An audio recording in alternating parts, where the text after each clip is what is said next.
السلام علیکم ناظرین، ہمارے ویڈیو کو لائک شیئر اور جو حضرات نئے ہیں وہ ہمارے چینل امت نبی کو سبسکرائب کر لیجئے۔ حضرات محترم، بڑے ہی افسوس اور دلخراش کی باتیں ہیں کہ ماہ مبارک ہمارے اور آپ کے درمیان سے رخصت ہونے والا ہے، جس ماہ کی عظمت و فضیلت اور برکت کا ہم انکار نہیں کر سکتے۔ اللہ نے اس مہینے میں ہمیں وہ موقع فراہم کیا کہ ہم اپنے آپ کو گناہوں سے بچا لیں، اپنے آپ کو اللہ کے قریب کر لیں، اپنے آپ کو رب کی بارگاہ میں پیش کریں، اپنے آپ کو جنت کا حقدار بنا لیں۔ رب نے یہ موقع ہمیں دیا اس لیے کہ ماہ رمضان المبارک جن میں جو رحمتوں کا مہینہ بھی ہے، برکتوں کا مہینہ بھی ہے، جہنم سے آزادی کا مہینہ بھی ہے، نجات کا مہینہ بھی ہے، مغفرت کا مہینہ بھی ہے، اللہ نے ساری چیزیں ہمیں عطا فرمائی۔ آج وہی ماہ مبارک ہم سے اور آپ سے رخصت ہونے والا ہے۔ کیا کیف و سرور رہا کرتا تھا، وہ افطار کی گھڑیاں، وہ سحری کی رونقیں اور وہ لوگوں کا مسجدوں کا ہجوم دیکھنے لائق ہوتا ہے، لیکن افسوس یہ چند دنوں میں ہم سے رخصت ہو جائے گا، ہم سے چلا جائے گا۔ پھر ہو سکتا ہے اگلے سال ہمیں یہ ماہ مبارک دیکھنے کو نصیب ہو یا نہ ہو، ہماری زندگی وفا کرے یا نہ کرے، یہ کون جانتا ہے۔ ابھی بھی چند روز باقی ہے، ابھی بھی جتنی رحمتیں، دولتیں، برکتیں آپ کو لوٹنا ہے لوٹ لیں، اپنے آپ کو رب کی بارگاہ میں پیش کر کے اپنے آپ کو جہنم سے آزاد کرا لیں، اس لیے کہ یہ آخری اشرا جو چل رہا ہے یہ جہنم سے آزادی کا اشرا ہے، جسے اللہ کے رسول صلی اللہ علیہ وسلم نے فرمایا کہ وآخرہ عتق من النیران، کہ رمضان کا آخری اشرا یہ جہنم سے آزادی کا اشرا ہے۔ آپ اگر چاہیں اپنے آپ کو تو جہنم سے آزاد کروا سکتے ہیں، یہ آپ کے اوپر ہے۔ آپ رب کی بارگاہ میں اپنے گناہوں کو رکھیں کہ پروردگار عالم ہم سے خطائیں ہو گئی، ہم سے گناہیں ہو گیا ہے، پروردگار عالم ہم نے پوری زندگی تیری نافرمانی میں گزاری ہے، اے میرے مولا تو رحیم و کریم ہے، تیری ذات بے نیاز ہے، تو ہی بخشنے والا ہے، تو ہی رحم فرمانے والا ہے، تو ہی مہربان ہے پروردگار عالم، ہم تیری رحمت کے طلبگار ہیں میرے مولا، ہمارے سارے گناہوں کو معاف فرما دے، ہماری ساری خطاؤں کو درگزر فرما دے، ہماری مغفرت کر کے ہمیں جہنم سے آزادی عطا فرما دے۔ آپ رب کی بارگاہ ہمیں گر گرائیں، آپ رب کی بارگاہ ہمیں روئیں، آپ رب کی بارگاہ میں اپنے سر نیاز کو پیش کر دے۔ بے شک اللہ غفور الرحیم ہے اور امیدیں وابستہ ہے رب کی رحمت سے، اس لیے کہ اللہ کا ارشاد قرآن مقدس میں ہے وَلَا تَقْنُوا لَا تَقْنُوا مِن رحمت اللہ، اللہ کی رحمت سے مایوس مت ہو، اللہ کی رحمت سے نا امید مت ہو۔ جب آپ کو اللہ کی رب کی رحمت پر بھروسہ ہوگا، رب کی رحمت پر یقین ہوگا تو انشاءاللہ العزیز آپ اپنے گناہوں کو رب کی بارگاہ میں جب پیش کریں گے، پروردگار عالم ہم نے وہ گناہ کیے ہیں جو جان بوجھ کر کیے ہیں اور وہ گناہ ہیں جو انجانے میں مجھ سے سرزد ہو گئی ہے، پروردگار عالم تو غفور الرحیم ہے، ہماری ساری خطاؤں کو بخش دے۔ تو انشاءاللہ رب کی ذات سے امیدیں وابستہ ہے کہ میرا رب کریم ہے، میرا رب رحیم ہے، میرا رب غفور الرحیم ہے، ہماری ساری خطاؤں کو معاف فرما دے۔ لیکن ہم اپنے آپ کو رب کی بارگاہ میں پیش کریں تو صحیح، ہم اپنے آپ کو رب کی بارگاہ میں رکھیں تو صحیح۔ ہمارے پاس فرصت نہیں ہے، ہمارے پاس وقت نہیں ہے۔ رمضان کی اس موسم خیر میں بھی ہم مسجد آتے ہیں، چند منٹوں کے لیے اتنی جلدی میں آتے ہیں، اتنی جلدی میں بھاگنے کی کوشش کرتے ہیں، آج جمعہ کا دن ہے، سب جانتے ہیں نماز جمعہ فرض ہے، صرف 2 ہی رکعت فرض نہیں ہوا کرتی ہے، 4 سنتیں بھی ہے، پہلے بعد میں 4 سنتیں بھی ہے، 2 سنتیں بھی ہیں، یہ سب سنتیں مؤکدہ ہے، اس کا ادا کرنا ضروری ہے، آپ نے ادا نہیں کیا تو آپ گنہگار ہوں گے۔ جب آپ جمعہ کے دن آتے ہیں، پوری نماز بھی نہیں پڑھتے ہیں اور بھاگنے کی کوشش میں کرتے ہیں، میرے محترم بزرگ اور دوستو، کیا فائدہ 2 رکعت نماز ادا کرنے سے؟ جب آپ پوری نماز ہی نہیں پڑھیں گے، صرف 2 رکعت نماز ادا کریں گے، باقی نمازوں کا گناہ اپنے سب نہیں کر جائیں گے، کیا فائدہ؟ جب آپ مسجد آئے ہیں تو پوری نماز پڑھا کیجیے، 4 سنتیں جو پہلے ہیں وہ سنتیں مؤکدہ ہے، آپ اسے پڑھیے، بعد میں جو 4 سنتیں ہیں اس کے بعد 2 سنتیں ہیں، یہ 6 سنتیں، یہ سنتیں مؤکدہ ہیں، ان کو پڑھنا ضروری ہے، اور جب آپ نہیں پڑھیں گے تو آپ گنہگار ہوں گے۔ اس لیے جب آپ مسجد آئیں تو پوری نماز پڑھیں، اور انسان نماز میں چوری بھی کرتا ہے، نماز میں چوری کرنے کا مطلب یہ ہے کہ نماز کو صحیح ڈھنگ سے نہ ادا کرنا، اس کے ارکان کو صحیح ڈھنگ سے نہ ادا کرنا۔ بہت لوگ کیا کرتے ہیں، رکوع میں جائیں گے، اٹھیں گے، ہلکا سے اٹھیں گے، سجدے میں چلے جائیں گے، ایک سجدے سے اٹھیں گے، ابھی پورا بیٹھے نہیں ہیں، پھر دوسرے سجدے میں چلے جائیں گے، اسی کو کہتے ہیں نماز میں چوری کرنا۔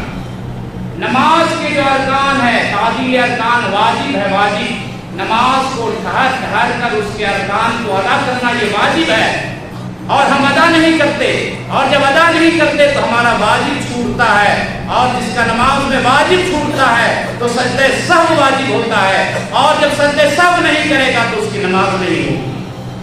آج کہتے ہیں کہ ہم نماز پڑھتے، نماز سے ہمیں فائدہ نہیں ملتا، ہم نماز پوری صحیح ڈھنگ سے پڑھتے ہی نہیں ہیں، نماز کے ارکان کو ہم صحیح ڈھنگ سے ادا بھی نہیں کر پاتے ہیں، اس لیے وہ نماز ہمیں فائدہ نہیں دیتی ہے، ہمیں فائدہ نہیں پہنچاتی ہے، ورنہ اللہ کا ارشاد کبھی غلط نہیں ہو سکتا، رب کا قانون کبھی غلط نہیں ہو سکتا، رب کا فرمان کبھی غلط نہیں ہو سکتا۔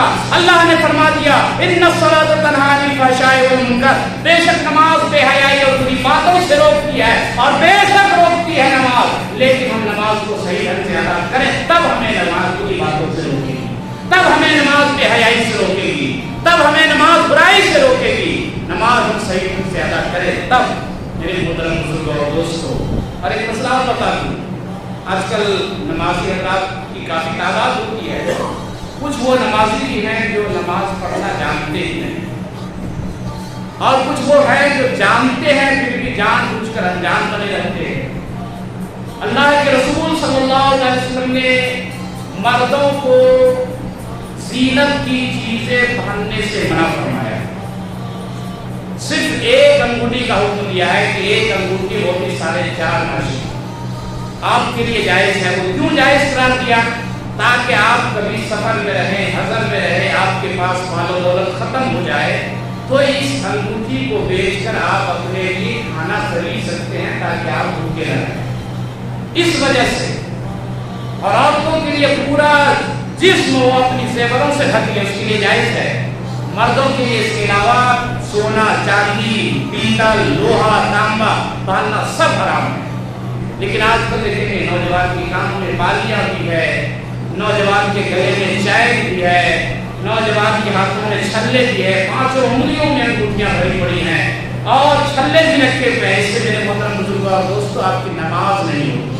آپ نماز پڑھنے آئے ہیں تو کم سے کم رب کی بارگاہ میں جو آئے ہیں تو کم سے کم اس چیز کا خیال رکھیں کہ آپ جو محنت کر رہے ہیں وہ محنت آپ کی قبول بھی ہو، آپ کو محنت کا معاوضہ بھی ملے۔ آپ محنت کریں اور آپ کو محنت کا معاوضہ نہیں ملے تو پھر محنت کرنے سے کوئی فائدہ نہیں ہے۔ اس لیے نماز جب پڑھیں تو ان چیزوں کو اتار کریں، اور باقی ان چیزوں کو ہمیشہ پہننے ہی کے لیے مرد کو حرام قرار دے دیا ہے، اس لیے آپ ہمیشہ نہ پہنیں، ان چیزوں سے بچیں۔ یہ چیز کہے کے پہنتے ہیں؟ لوگوں کو دکھانے کے لیے ہم دولت مند ہیں، ہمارے پاس غرور ہے، گھمنڈ ہے، تکبر ہے، اور اللہ کے نزدیک غرور، گھمنڈ، تکبر سب بیکار ہے، کیونکہ کبریا رب کی ذات ہے، رب ہی غرور والا ہے، رب ہی گھمنڈ والا ہے، رب ہی تکبر والا ہے، اس کے سامنے کسی کا تکبر نہیں ہے۔ اکبر وہی ہے، کبریا وہی ہے، سب سے بڑا وہی ہے، تکبر والا وہی ہے، रब के सामने किसी का तकब्बुर नहीं चलता। अगर रब चाहे तो 2 मिनट में आपको मिट्टी में मिला सकता है। अगर आप उसके सामने अकड़ गए तो रब आपको जड़ से उखाड़ के फेंक देगा। इसलिए मेरे मोहतरम बुजुर्गों और दोस्तों, अपनी जिंदगी से आप तकब्बुर को निकाले, गुरूर को निकाले, घमंड को निकाले। जब आप इन चीजों को आप अपनी जिंदगी से निकाल देंगे तो इंशाअल्लाह अज़ीज़ जब आप नर्म बनेंगे तो अल्लाह की नजरे रहमत आपकी तरफ होगी, और जब नजरे रहमत परवरदिगार की होगी तो आपकी सारी परेशानियां भी दूर होगी, आपकी सारी मुश्किलें भी आसान होंगी, आपकी जिंदगी में आसानियां ही आसानियां होंगी। रब की बारगाह में आप जो दुआएं करेंगे रब उस दुआ को जरूर कबूल फरमाएगा। इसलिए अपने आप को इन चीजों से बचाए। जिंदगी चंद दिनों के लिए है, हमें चंद दिन, इस जिंदगी की कोई अहमियत नहीं है, कोई वक़्त नहीं है, कोई इसका एहतमाम नहीं है। इस जिंदगी को हम अल्लाह ने हमें जो अता फरमाई है बस सिर्फ बंदों को आजमाने के लिए, वरना रब जानता है सब मेरा कौन सा बंदा जन्नती है, कौन सा बंदा जहन्नमी है। रब को सब मालूम है, अली को खबीर है, लेकिन वो अपने बंदों को आजमाने के लिए हमें जिंदगी अता फरमाई है कि देखिए मेरा बंदा क्या करता है। क्योंकि आलमे अरवाह में आपने जो रब से वादा किया था, आलमे अरवाह में रब से जो आपने वादा लिया था, रब उस वादे को देखना चाहता है कि मेरे बंदे ने मुझसे जो वादा किया है उस वादे की वो तकमील करता है या नहीं, उस वादे को वो पूरा करता है या नहीं। रब उस चीज को देखना चाहता है कि मेरे बंदे ने मुझसे जो वादा किया। आलमे अरवाह में जब रब ने सारी रूहों को पैदा फरमाया था तो रब्बे कायनात ने तमाम रूहों से वादा लिया था और फरमाया था आलमे अरवाह तमाम रूहों सुनो, क्या तुम लोग जानते नहीं कि मैं तुम्हारा रब हूँ? अलस्तु बिरब्बिकुम, क्या मैं तुम्हारा रब नहीं हूँ? कालू बला, तमाम रूहों ने कहा था बला क्यों नहीं, तू मेरा रब है, तू मेरा खालिक व मालिक है, तू मेरा परवरदिगार है। तमाम रूहों को रब ने सजदे में जाने का हुक्म दिया था। रब्बे कायनात के हुक्म से तमाम रूहें सजदे में चली गई थी। उसके बाद फिर रब ने दोबारा हुक्म दिया कि रूहें तमाम फिर सजदे में जाओ, तमाम रूहें फिर सजदे में गई, लेकिन तमाम रूहें उस वक्त नहीं गई, आधी रूहें गई, आधी नहीं गई। फिर रब ने तीसरी मर्तबा हुक्म दिया कि रूह सजदे में चले जाओ। अब पहली मर्तबा जो रूह सजदे में गई थी, दूसरी मर्तबा वो नहीं गई। मेरे मोहतरम बुजुर्गों और दोस्तों, इससे इंसान की जिंदगी का तखमीना लगाया गया है कि पहली मर्तबा सारी रूहें जो सजदे में गई थी, अल्लाह के वादे के मुताबिक तमाम रूहों को रब ने सजदे का हुक्म दिया था, तमाम रूहें सजदे में गिर गई थी। इंसान को अल्लाह ने इस दुनिया में जब भेजा तो तमाम के तमाम मुवहिद बनकर आए, रब की जात पर ईमान लेते हुए आए। लेकिन वही जो दूसरी मर्तबा जो सजदे में गए थे और पहली मर्तबा नहीं गए थे, पूरी जिंदगी वो ईमान के साथ गुजारेंगे, लेकिन आखिरी हद उसका कुफ्र पर होगा। और तीसरी मर्तबा जो सजदे में गए थे और पहली मर्तबा नहीं गए थे, मेरे मोहतरम बुजुर्गों और दोस्तों, उसकी पूरी जिंदगी कुफ्र में गुजरेगी, लेकिन आखिरी वक्त में उसे ईमान की दौलत नसीब होगी। इन तमाम रूहों का यह मुजस्समा था कि आपने अल्लाह की जात से पहले ही वादा कर लिया है, ऐ मेरे रब मैं तुमको रब मानता हूँ, और जिसको आप रब मानते हैं तो रब के लिए बंदगी फर्ज है। इसलिए हमारे ऊपर लाजिम है कि हम अपने रब की बंदगी करें, हम अपने रब की बंदगी में अपनी जिंदगी को गुजारें। लेकिन हमारे पास अपने, मैंने अपने खुतबा मसूना के बाद जिन मौजू का इंतखाब किया था, बात की आगे तुम्हें बता दिया। अल्लाह फरमाता है लन तनालुल बिर्रा हत्ता तुनफिकू मिम्मा तुहिब्बून, तुम हरगिज़ भलाई को नहीं पहुंच सकते जब तक कि अपनी प्यारी चीजें रब की बारगाह में खर्च न करो, अपनी प्यारी चीजें रब की बारगाह में खर्च न करो, हरगिज़ तुम भलाई को नहीं पहुंच सकते। ये रब का इरशाद है, रब का फरमान है। मेरे मोहतरम बुजुर्गों और दोस्तों, आज इंसान के पास सबसे ज्यादा प्यारी चीज क्या है? माल, दौलत। इससे बढ़कर कुछ नहीं है। औलाद से बढ़कर भी माल दौलत होती है। आज इस दौर में औलाद भी अब प्यारी नहीं रही, सबके नजदीक मालो दौलत सबसे ज्यादा प्यारा है। तो जब मालो दौलत आपके नजदीक प्यारा है तो रब की बारगाह में खर्च कीजिए। रब फरमा रहा है अपनी सबसे प्यारी चीज को रब की बारगाह में खर्च कीजिए। आप मालो दौलत को खर्च करेंगे, इसी से सदका आता है, खैरात आता है और सदका फिक्र आता है, और सारी नेकियां करने के मौके रब ने हमें दिए हैं। हमें कदम कदम पर नेकियां करने का मौका रब ने फराहम किया है। रास्ते से हम चल रहे हैं, रास्ते में कोई तकलीफ के चीजें पड़ गई, उसे आपने हाथ से हटा दिया, पाँव से हटा दिया, ताकि ये ख्याल में कि किसी को तकलीफ न पहुंच जाए, किसी को इससे परेशानी ना हो जाए। आपके नाम है हमारे लिए नेकी लिखी गई। अगर कोई भूखा प्यासा आपके पास आए, किसी को एक गिलास आपने पानी पिला दिया, वो भी नेकी आपके ज़िम्मे में आई। बहुत सारी नेकियों का अल्लाह ने हमें तरगीब दिलाई है। हर छोटी छोटी चीजों पर हमें नेकियां मिल रही है, फिर भी हम उन नेकियों को करने से बाज रह रहे हैं। मेरे मोहतरम बुजुर्ग और दोस्तों, इसलिए अपने माल को रब की बारगाह में खर्च कीजिए। और ये महीना तो माशाअल्लाह जानते ही हैं कि इतना मुबारक और मुतबर्रक महीना है कि 1 2 70 लोगे, यहाँ तक कि हदीस पाक में आया 70 के अलावा 700 गुना तक ज्यादा देता है। आप 1 रुपया रब की बारगाह में दे रहा, आपको 70 दे रहा है। 70 नहीं बल्कि 700 दे रहा है। इससे बढ़कर क्या चाहिए आपको? इससे बेहतर क्या चाहिए? कुछ नहीं मेरे मोहतरम बुजुर्गों और दोस्तों, ये माल, ये दौलत, ये रुपये, ये पैसे सब यही रह जाएंगे। हम खाली हाथ आए थे, हमें खाली हाथ भी जाना है। कफन में जेब नहीं हुआ करता, आप पैसे लेकर नहीं जाएंगे, दौलत लेकर नहीं जाएंगे। आप कोई कोठी बंगले सारे सब यही रह जाएंगे। बस वही चीज जाएगी जो आपने अल्लाह की राह में खर्च की, जो नेकियां की, जो नेक अमाल किए, वही रब की बारगाह में जाएंगे, वही रब की बारगाह में पेश होंगे।